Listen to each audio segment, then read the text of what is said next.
क्या back pain या stiffness आपके डेली लाइफ का पार्ट बन चुका है? क्या लंबे सिटिंग आवर्स की वजह से स्पाइन में स्टिफनेस और बॉडी स्लगिश फील करती है?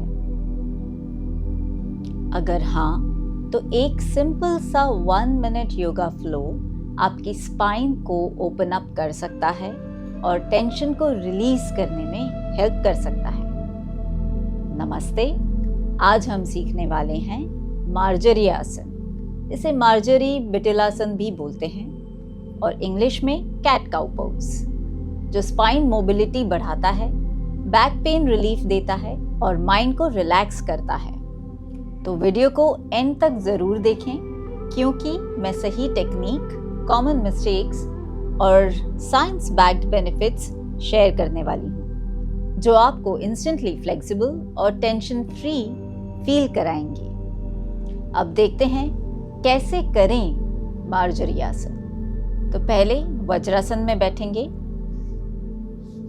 वज्रासन में बैठने के लिए पैरों को सामने सीधा रखेंगे। सपोर्ट लेके पहले राइट लेग को फोल्ड करेंगे। हमारा राइट हिप राइट हील के ऊपर रहेगा। आप सपोर्ट ले सकते हैं। फिर लेफ्ट लेग को बाहर से घुमा के फोल्ड करके रखेंगे। यदि ये तरीका आपको कन्वीनियंट नहीं लगता है, तो फिर आप दोनों पैरों को एक साथ भी मोड़ सकते हैं। आपकी जो सीट है वो दोनों एड़ियों के बीच में रेस्ट करेगी। तो एड़ियां बाहर की तरफ रहेंगी और टोज एक साथ मिलके आएंगे। टोज को ओवरलैप ना करें वज्रासन की स्थिति में।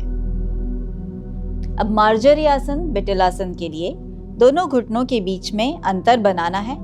जो गैप है वो आप मेजर करेंगे। It should be equal to the length of your forearm. फिर एल्बोज को घुटनों पे रखेंगे।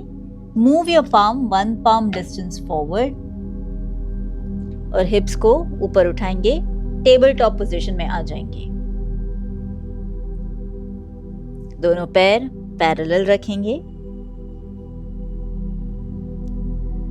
Head should be in line with your spine. उंगलियों को स्प्रेड आउट करेंगे। सांस लेते हुए सिर ऊपर, टेलबोन ऊपर, चेस्ट ऊपर और स्पाइन को नीचे की तरफ आर्च करेंगे।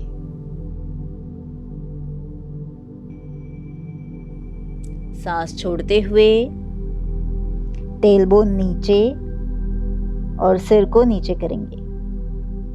पीठ को ऊपर की तरफ हमने राउंड अप किया है। चिन will come to your chest. Tailbone will be tucked in, pointing downwards. Breathing in, raise your head up, arch your spine downwards, open up your chest.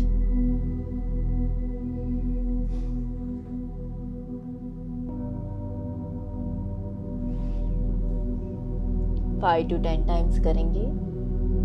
मैं अभी 3 राउंड्स के लिए डेमोन्स्ट्रेट कर रही हूँ।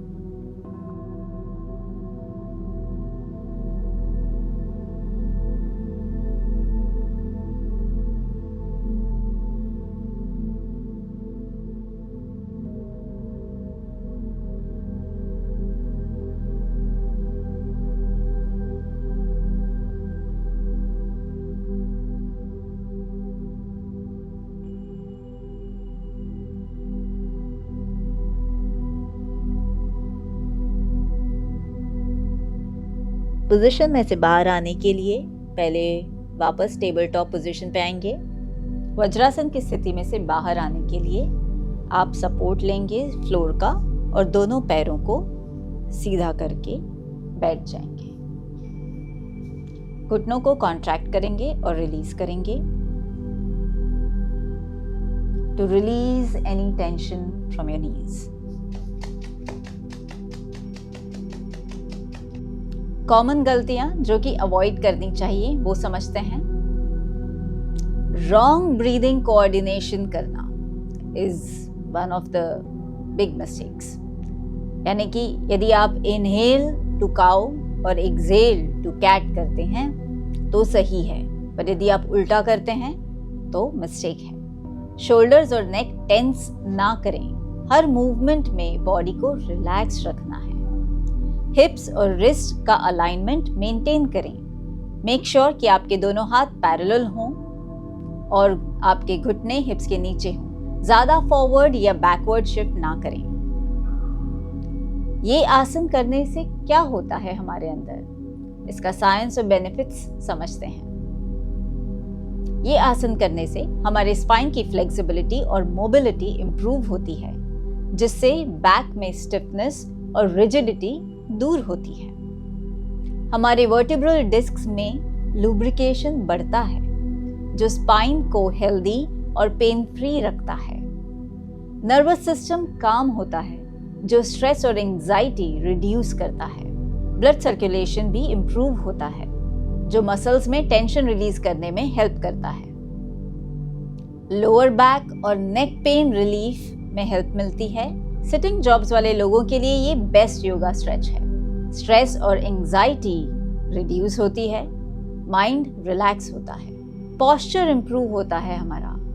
इसीलिए डेस्क जॉब वालों के लिए this is a go to practice. अब समझते हैं किन लोगों को विशेष ध्यान रखना चाहिए ये प्रैक्टिस करते हुए।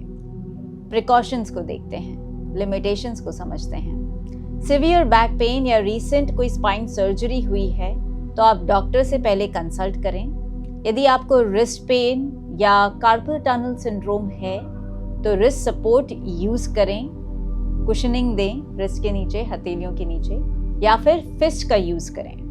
यदि आपको कोई नेक इंजरी है तो गेज फॉरवर्ड रखें, ऊपर ना देखें, गर्दन ऐसे ऊपर ना उठाएं यदि आपको नेक पेन है या नेक इंजरी हुई है तो। अब आपका 1 मिनट स्पाइन रीसेट चैलेंज। आज ही सिर्फ 1 मिनट के लिए कैट काउ पोज ट्राई करें और देखें कितना रिलैक्स्ड और फ्लेक्सिबल फील करते हैं। और अगर आप और भी योगा सेशंस एक्सप्लोर करना चाहते हैं तो मोबाइल ऐप में चेक करें। Until then, stay flexible, stay relaxed, happy breathing. Namaste.